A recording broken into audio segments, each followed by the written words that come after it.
Hey, in this video, I'll be teaching you how to arrange a piece of music of your choosing for the instrumentation of your choosing. A couple disclaimers before we get started. I'm a cellist, so I'll be doing a cello ensemble arrangement of the piece of my choosing, which in this case, some of you might know, it's Bramble Blast from Super Smash Bros. Brawl, which is itself a remix of a Donkey Kong Country 2 song known as Sticker Brush Symphony. So that'll be my piece, and I'll do it for cello ensemble, but if you want to do it for flute ensemble or saxophone quintet or full symphony orchestra or marimba ensemble, whatever you want, right? Just make sure you have a working knowledge of that instrument. What that means is know the instrument's ranges, how low it can go, how high it can go, whether it sounds good in certain regions, and if you need to do any extended techniques, such as hammer-ons for things like guitar or walking a bass, stuff like that. Make sure you know the full extent of your instrument's capabilities before doing an arrangement. That'll help you a lot later down the line when you need to emulate certain effects, as you'll see soon in the video. So I'm also going to assume that you have a working knowledge of music theory, a basic, very basic knowledge, just chords and intervals and stuff like that. We're going to be doing a lot of what's known as dictation from the field of aural skills, which is listening closely to a melody with the intent of picking up certain melodies and rhythms so we can write them down. That'll be the purpose of that. After that, we just have to pick a piece, right? Pick something that you like. That always helps, right? Something you really enjoy, but also something that's not too difficult. You could pick like a heavily orchestrated, massive, hundreds of players on the stage affair, or you could pick something simple like Bomb Battlefield to get you started. That might be a really good piece to do, actually. It's got a very simple melody, bass line. You'll get started really, really fast, and you'll feel really good about yourself once you finish it. So start small, and then work your way up to more things as you get more accustomed to music writing software and aural skills dictation. So let's set this thing up. You can see here, I had my Audacity open. I've got my music already set, so we're ready to roll. And I have my music writing program open.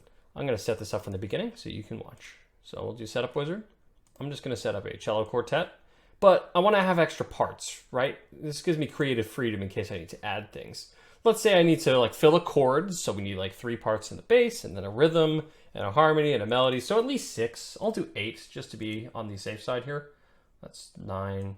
9's fine, whatever, we'll leave it. Now we can just quickly name this.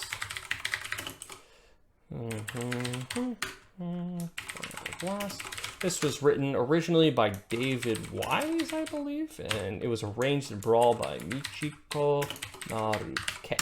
And it's arranged by me. Well, it's the arrangement of the arrangement, right? It's a remix. Now, we come to our first, not problem, our first little thingy.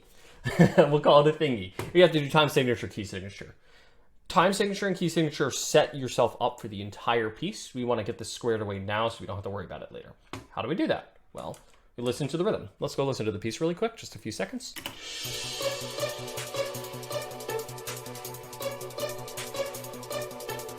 1, 2, 3, 4. 1, 2, 3, 4. 1, 2, 3. Yeah, it's clearly in 4, right? We got this 4/4 timing going, so we'll just hit the 4/4 button or the common time button, your choice.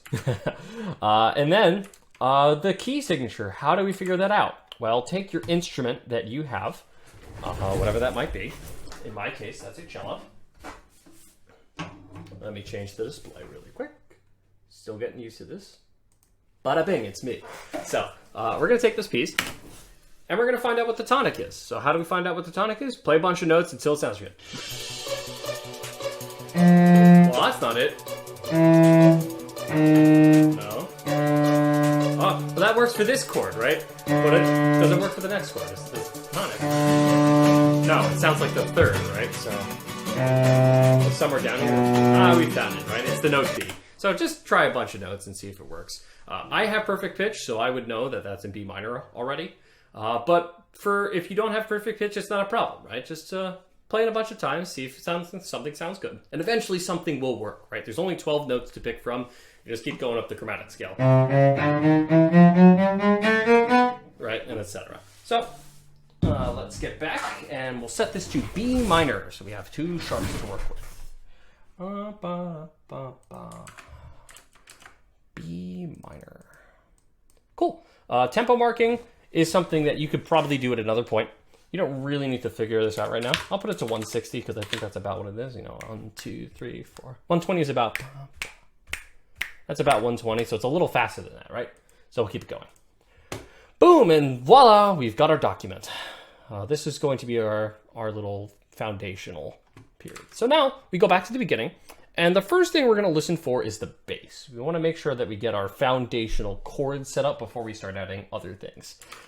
Yes, you hear the violin's pizzicato, right? That's a very standout thing. But have the bass first so you can base all your intervals around that. It really, really helps, just from a listening perspective, to have that root, the grounding of the bass. So let's listen.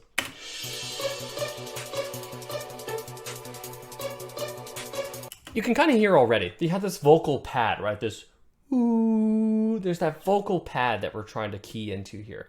And it goes for 4 measures, right? This whole thing is just going to go for 4 measures and the chord will change. So what we'll do is we'll start with our bottom and we'll actually type the note B instead of C sharp. And we'll have the sustain for 4 measures. Ooh. But wait, is the bass stagnant, just like a half note or a whole note? No, right? It's going do do do do do do do. It's punctuating it with 1, 2, 3, 4, 1, 2, 3, 4, 1, 2, it's 8th notes, right? So we want to make these 8th notes. So we'll make them 8th notes. Finale is really easy. You just press enter. Talented music writer right there.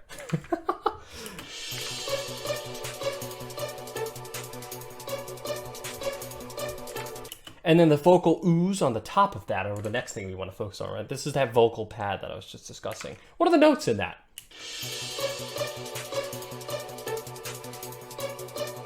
Well, how do you find out what those notes are? You have to really key in and listen to that. Ooh, what notes are they doing? I'm a male, so it's really hard for me to go, ooh. So try to just bring it down your octave and listen for it with that frame of mind.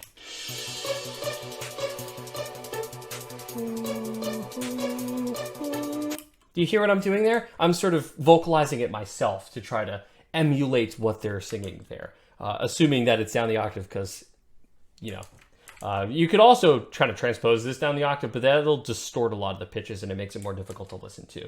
We'll do some of that funky stuff later, though. Get excited. I'm hearing A, B, D in that little vocal pad there. Let's see what that sounds like. We'll just do 4 measures for now.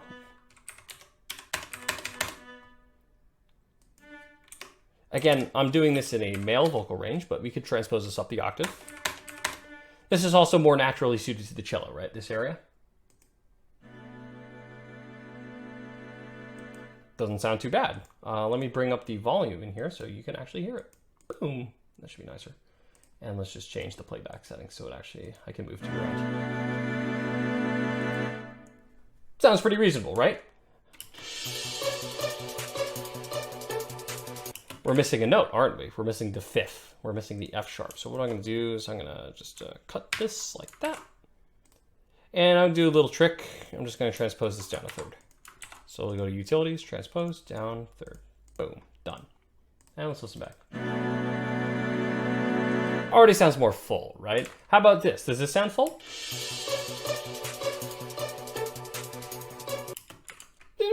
It's kind of got that full quality. Just for the sake of example, let's transpose this up the octave and let's see what happens.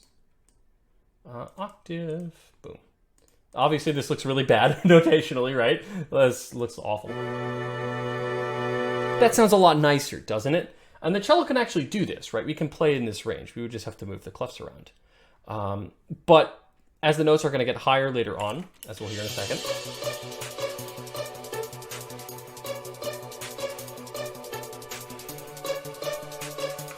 that's starting to get to the range right there where it's not so sounding good on the cello. So I think for our purposes, let's keep this down the octave for now. This is just something that my instrument can do, but it might not sound as good.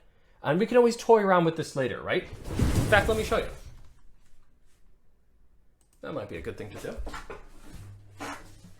So first we have our B, right? I'll move this closer so you can actually hear me. Right, that's our underlying 9th cello part. Then we have this vocal pad.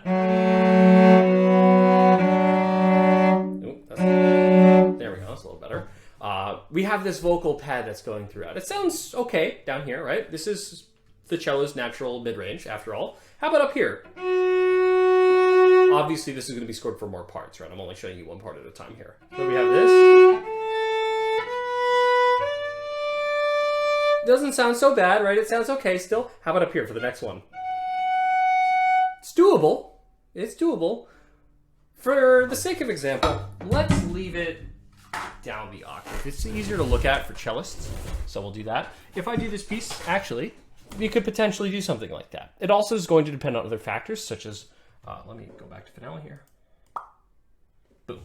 It's going to depend on other factors, such as what other instruments are we writing? For instance, let's go back and listen.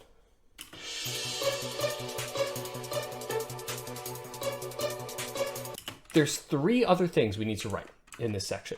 One of them is pretty obvious, right? It's the violin pizzicato. That I am going to write up the octave because it's not a pad, it's an actual melody, and we want to hear that melody in its original form as best we can. So, how am I writing this? Let me actually go over how I'm writing this before I just kind of scribble it in. Let's go and listen really quick. 1, 2, 3, 4. Right? That's not quite on 4, is it? I said 4, but it's not quite on 4. It's at the end of 4. And you could just do this by conducting. Like, conduct yourself. 1, 2, 3, 4, and 1, 2, 3. See that? You can just conduct that, and you'll have the rhythm in no time.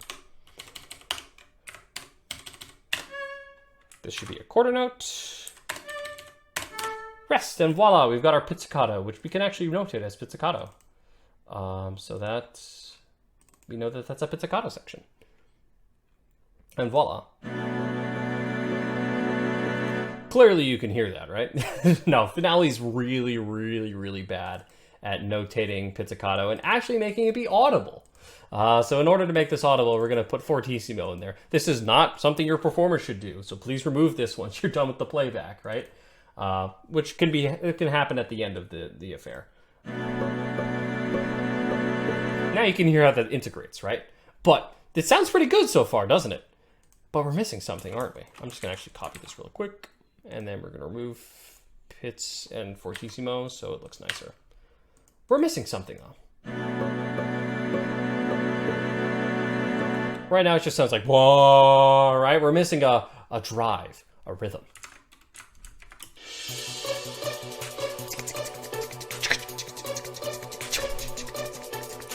So you catch that, right? That's the closed hi-hat. And then on beat 4, right? Right on beat 4, it has that slight hit. So we're going to emulate those both with cellos. In some way, I'm just going to write a random note because obviously the hi-hat is unpitched. So we're just going to put a random note for now. We can always fix this later, right? Again, I'm a talented music writer, right? I love doing this. It's so much fun. Cool. So voila, we've got our hi-hat, right? We also need that hit on 4, though. So we're going to do that in cello 3 here. And you can already see how many parts we're using here, right? We've used so many parts just for percussion, pad, bass, counter melody, and then we still have a melody part to go, right? We got a lot of space for covering here. I'm going to save this real quick. Bramble blast for video.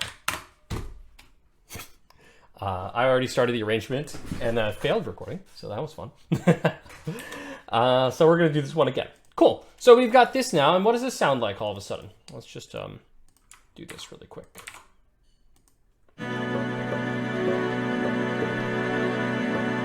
This doesn't sound short enough, right? We want to make this hit shorter and accented.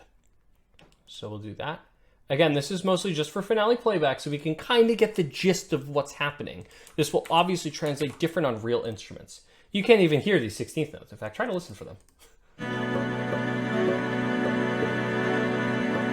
Those 4th beats hit sound a lot better now, but this just sounds like, it sounds like a bleeding goat, doesn't it? So don't worry so much about the playback here. You never want to trust finale's playback or any music writing playback. It will never give you the full extent of the instrumentation you're looking for. For instance, let's take my cello and I will show you.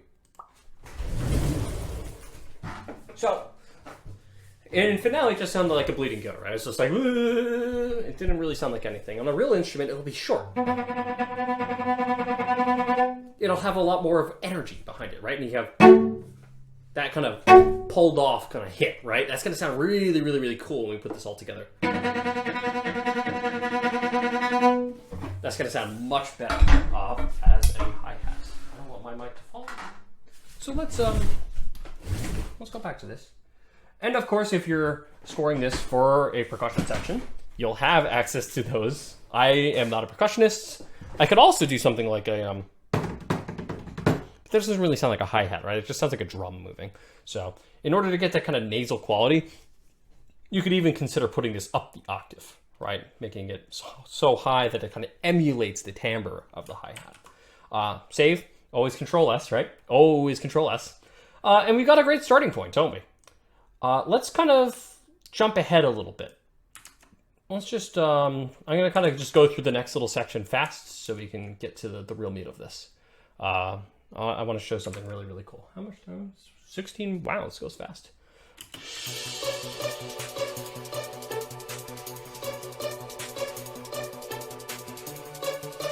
This is the same for the next 4 measures.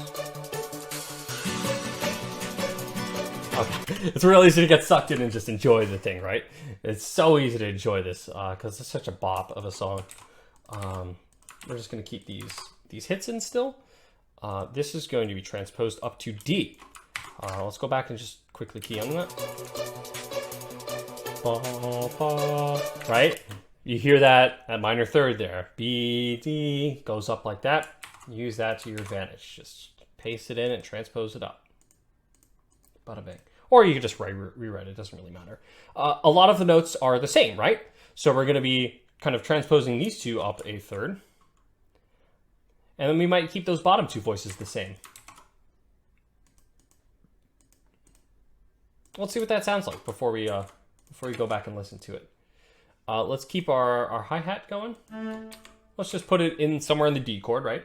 We could do the tonic. We could do the note A. I'm just doing this because I think the voice leading might be better. It might not be. We'll find out. And there we go. All right, let's listen to the playback. I'm just going to skip ahead a little bit.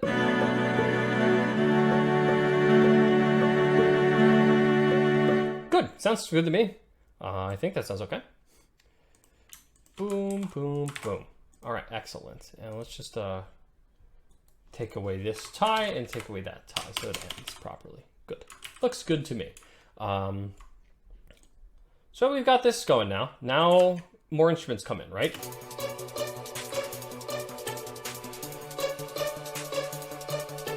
Listen for what changes here.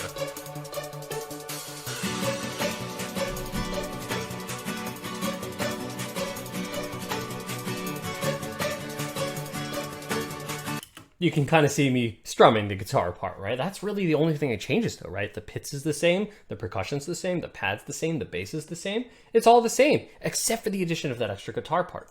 I'm gonna slide a quick other cello part in there because we're gonna need some room after this, I think.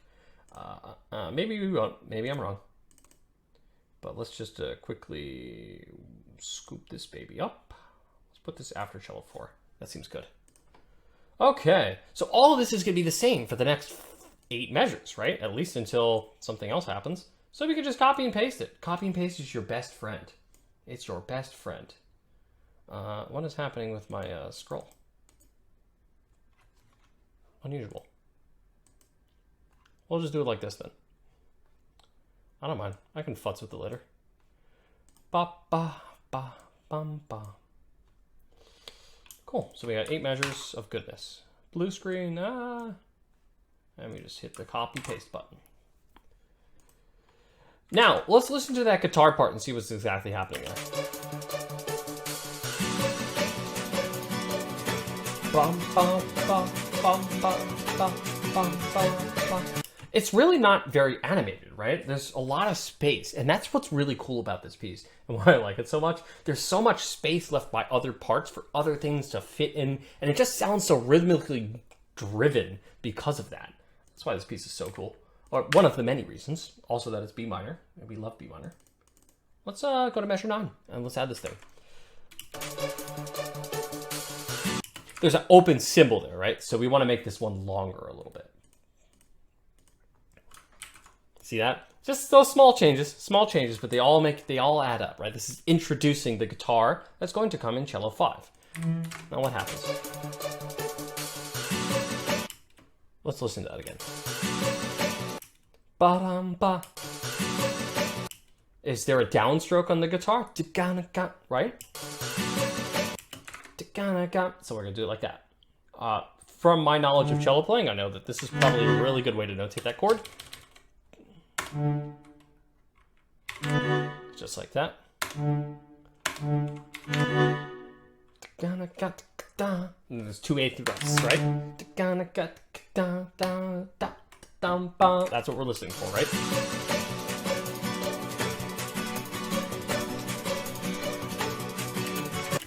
That's what we're listening for. So we got the rhythm. All offbeats, but kind of close to each other, right? So because we got that doesn't go there. We are gonna hit the tie button. Tie this over.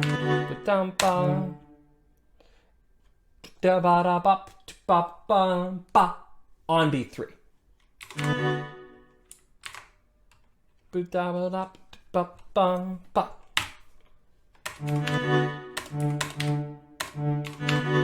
And we tie this again, and then this just repeats. Coolio. Hey, get back. All right, and it just repeats for a while, right? Ba ba ba ba ba ba, right? Ba ba.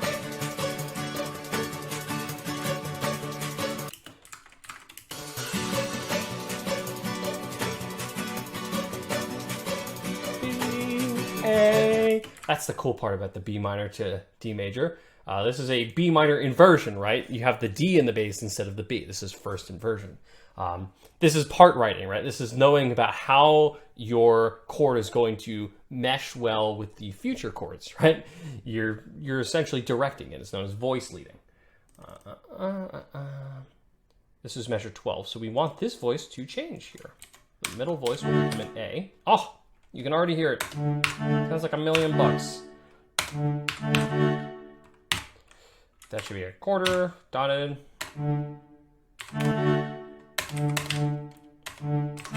In case you're wondering how I'm inputting this, by the way, I'm just using my keyboard to kind of type the notes in. Maybe sometime I'll get you a keyboard cam, but essentially I'm using the number keys to change the note duration. So like 5 would be quarter note, and I use the Alt 5 to change it to a quarter note. Alt 5 would be quarter note, Alt 4 would be 8th note, Alt 3 16th, etc. And then I'm just sort of going up and down like this, right? That's all I'm doing here. Let's keep going. This is 13, 14, 15, 16. This one's going to change again as it goes back to B minor, right? And then, voila, we've got our whole new section here.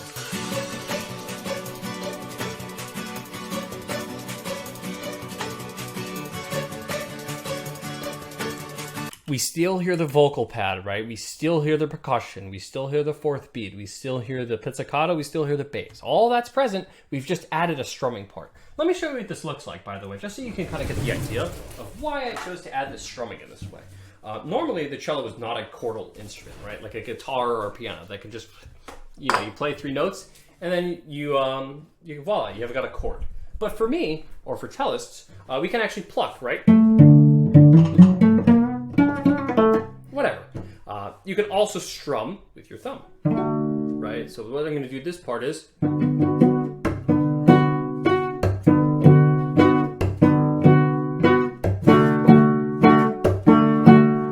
sounds cool already, doesn't it? That's going to be really impressive once we get the percussion, the percussion in there. Great. One last little part I want to go over before we call this video quits. Let's save. Always good to save. Always good to save. Okay, let's go back and keep listening. I'm back. I forgot to change the scene with the recording that I did 12 hours ago. So we're going to redo this whole section on this final part of the melody that we'll end off on this part of the video. So we're going to go back and listen to the final part of this melody here.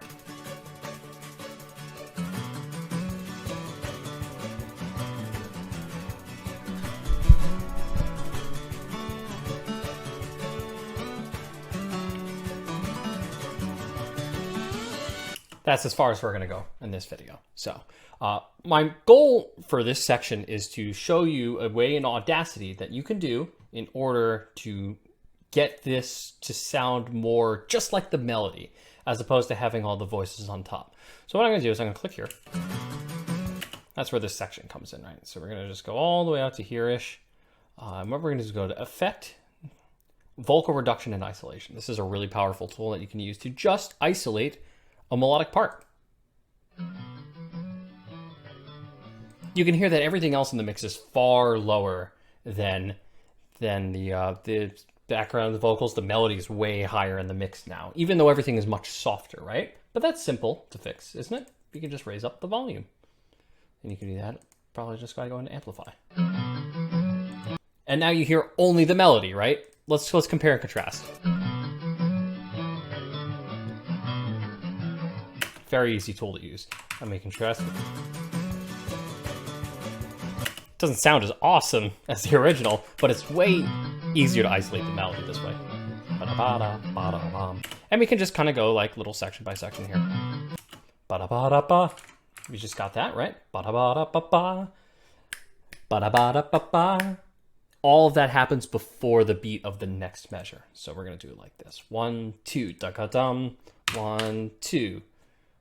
1, 2 16ths. Then eighths. Da-da-ba-ba. Sounds good. Let's just double check. Well, you can't hear it at all, can you? So what we need to do is we need to go into whatever this program's called, Finale, and we need to make this piano, and we need to make this triple forte, because that's the only way you're going to hear this thing. And this doesn't actually go to piano, does it? You can still hear it nice and loud and clear. Let's try making this piano too, see if that helps.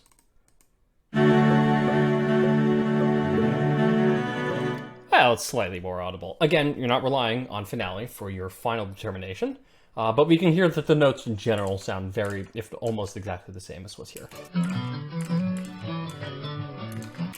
Listen to that for a second. Ba-da-ba-bow. How do you notate something like that with the slide in there? They just put a little dash, right? You don't have to write, but it's not ambiguous, right? It's just a slide between two notes. Ba-da-ba-da-ba-ba. Ba-ba-da. Ba-da-ba-da-ba-ba. Ba-da-ba-ba. Right? So this is a full quarter note. Oops, there's my start menu. Ba-da-ba-ba-ba. Bum. Ba-da-ba-da. It's that same little section with the 16th notes coming on. Bum, bum. But this time, instead, it happens on beat 1. Ba-dum. Tie that. Ba-da-bum. Right? And it's just tied into a quarter there. And then the same pickup happens again, doesn't it?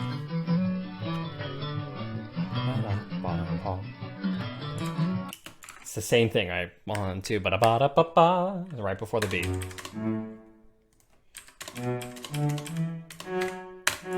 Let's keep going from that point. Here. Notice how the articulation is slightly different there, too. Isn't that slightly different than the beginning? Doesn't that sound smoother? Here. It sounds slightly different, right? This is a little more enunciated. Oops. Ba-da-ba-ba-ba. It sounds almost more separate, right? So we can put little markings there to notate that. Ba-da-ba-da-ba-ba. Maybe something like this, like a line with the dot. So it's like long and enunciated, but short and kind of like crispy. Crispy, I like that for this. It's very crispy how that's played. Ba-da-ba-da-ba-ba.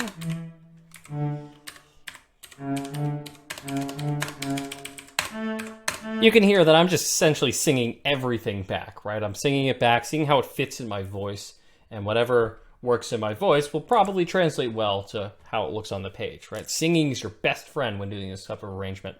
It really just kind of drives the whole thing home. Let's keep going. And you can tell, like, I know this piece like really well because I'm singing it before it even happens. Ba-da-ba.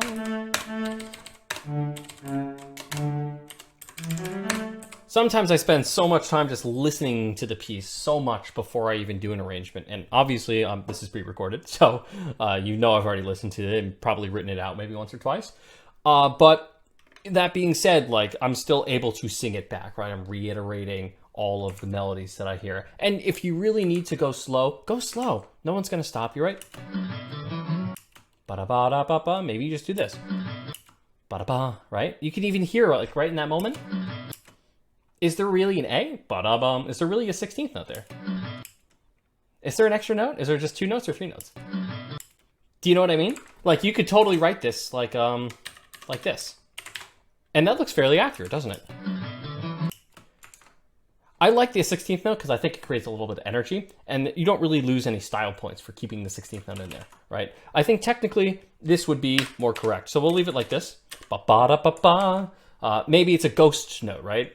I might have said that in the earlier part of the video. I can't remember. It's 12 hours ago.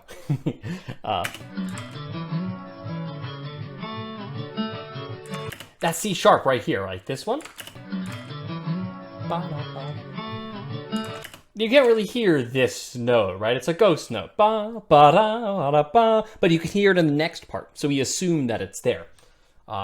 Assumptions is another great thing that you can do. And it's mostly what powers our ability to hear chords in this. Man, I feel like I'm rehashing the old video. I'm sorry if I'm not.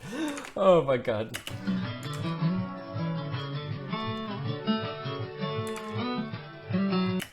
Ba, ba. Those are right on the beat, right? Ba.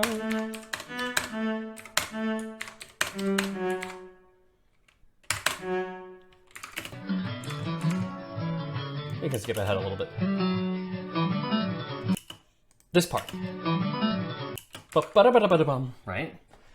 But how would we hear this if we need to go slower? Right? Just play that. You only have to play up to there. And if you really want to for Audacity, right, you could just do this. And just have it stop itself, right? You could just drag this little section. And there I just hear, I drag it like a tiny bit farther so I can hear the extra A. Like to here. Now that you can really hear, right? Ba, ba, ba, da, ba. Ba, ba, da, ba. It's quite a while, so we do like this. Bum. Then 16th notes. Ba, da, ba. And what happens immediately after that? Let's zoom in just a little bit. That's the scroll wheel I used. Ba, da, ba, da. Ooh, that's pretty fast, isn't it? So let's isolate it even more. Well, that's hard to hear, isn't it? Ba-dum, ba-dum, ba-dum. Right? You can go really in depth and just kind of like pick out certain notes.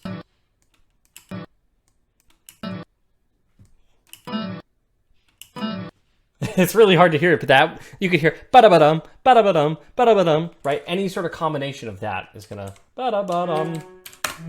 Yep, just try it out and see what fits the best. In this case, I think it's like ba-da-ba-da-bum, ba-da-ba-da-ba. Let's rewind it here. Ba-da-ba-da. And there you can hear at the end of it, it's like a scale, right? But ba-da-ba-da-ba-da-bum, it becomes more clear, at least to this. Is there anything after the C sharp? Ba-dum-bum. I hear a ba-dum-bum, right? It goes from C sharp to F. So we're going to make this an 8th note. Kind of similar how we did earlier, where that ghost note didn't really appear. This one is going to be something similar. And what happens afterwards? So let's zoom out. Ba-da-ba-ba-ba. Ba-ba-ba-ba. Ba-ba-bum. Ba-ba-ba-bum. Ba-ba-ba-ba-ba-ba. Ba-ba-ba-ba. There's that little slide on the B. Ba-ba-ba-ba-ba-ba-ba. Right, you hear that ba, right? Let's listen to that. It sounds kind of cool, right? It's got almost that A sharp kind of vibe, which gives it the leading tone sort of shenanigans, which then eventually crashes into a G major chord, which is so cool, actually. That's why one of the so many reasons I love this song. Oh, it's so great. And then we leave that there. And you might have noticed that I've added an extra part. I don't think this was there in the previous recording. And that's because we have to add this section, right? Ba, bum, da, da, da, da. I'm just going to stop at this point, but I want to... We're going to do this down the octave temporarily, so because it's really hard to play this. And then we have this G in the bass down here that I put in the other recording. Boom. Ba ba ba ba. Ba ba ba ba. Right? It's so cool, actually. I love that. Let's listen back.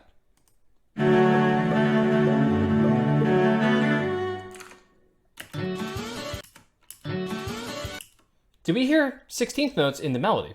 In fact, we should apply our vocal reduction to this little section real quick, just so you can see how this sounds.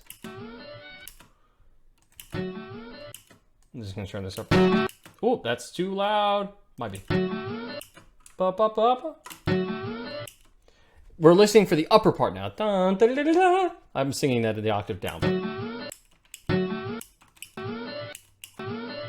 It just sounds like a slide, right? But it sounds almost notated. It almost sounds like even more notes than this. It could be maybe a sextuplet, like 6 notes in the space of 4. Right? It almost sounds like something could be like that.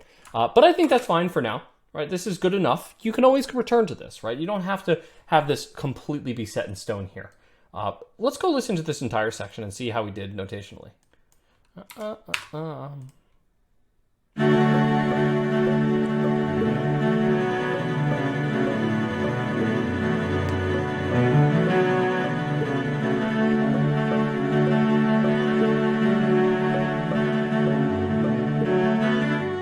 That actually sounds really good, right? The 16th notes, it sounds like, it's kind of nice, crispy. Good.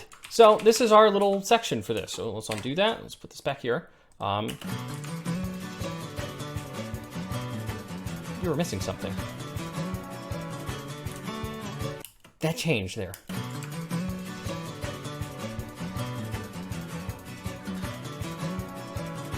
You hear that in the pad, right? The pad kind of morphs a little bit. The upper voices. Let's listen to that. This part. Do you hear how it goes like, whoa, right? And it's very clear in those voices that it changes some of it. Let's zoom in on this. What did we hear before that, though? What did we hear before this? Because we've been hearing the same pad the whole time, right? Where it's like F sharp A, B, D, and the top 2 voices were B, D, and then suddenly those go up. C sharp, E. Listen. And it leads nicely into D, F sharp. So we have just a simple case of these two going up by step. We'll break the tie there. Let's listen to what that sounds like in the track. Actually, you can't hear it because they're piano. Let's turn the volume up on these guys. Just those, though. Just so we can hear what it's like.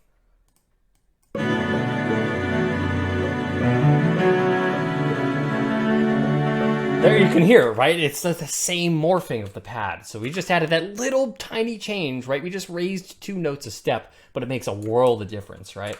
It's amazing. And that's why it pays to go over what you've done, right? It always pays to check back and make sure that everything you did was exactly the way you wanted it to. This is, by the way, this is only one way to go about doing this. It's totally feasible, and I've done this for some of my arrangements, writing out the entire bass line first, then writing the entire melody, and then going back and listening to the inner voices. That method works really well when pieces are very complicated and have like very crazy inner voices. Here, all the parts are pretty much like cut and dry, right? You hear pad, you hear vocal synthy thing, you hear drum, you hear bass drum, which, by the way, I did add the bass drum. I'm not sure if I covered that in the previous section. You see these accents down here. This is the bass drum. Listen to the when it goes into this section.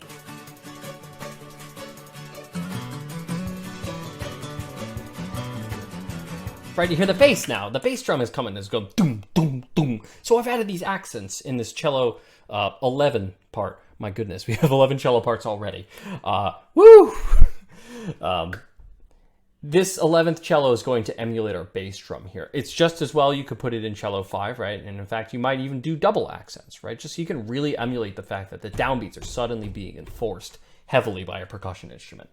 These are all little techniques that you can use to inform your playing in this instance. Just fun. Let's kind of just take the melody part here, this little section, and let's throw that on my cello really quick, just so you can see what that sounds like.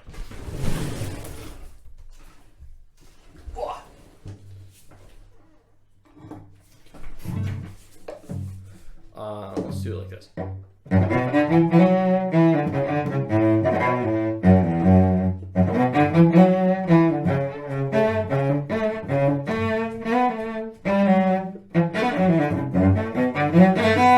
Right? We got this, remember you're talking about this, let me just put this back up. We had this section, right, where we would put these extra emphasis on those notes.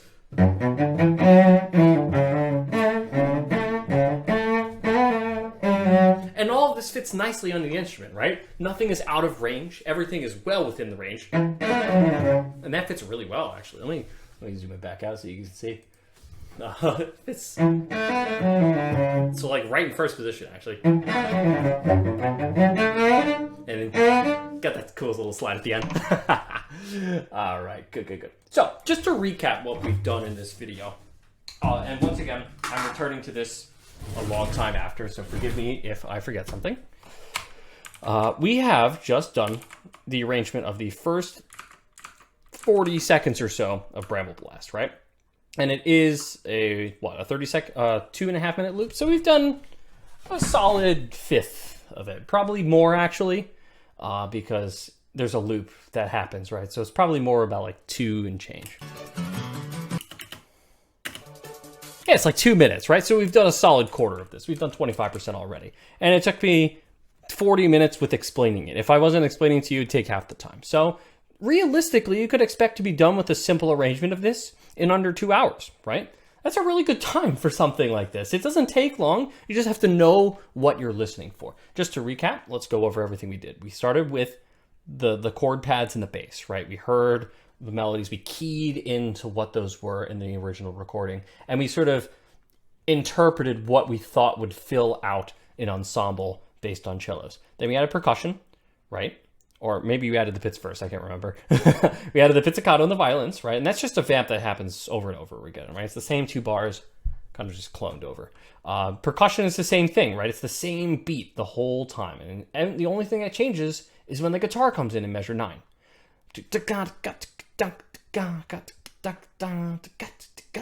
Right? We just have the strum going. We did the strum demonstration earlier. And then we added in the melody. Over here, the bass drum, the guitar melody comes in, and we have all this going now. In fact, one more thing I want to check, actually, before we sign off. Here.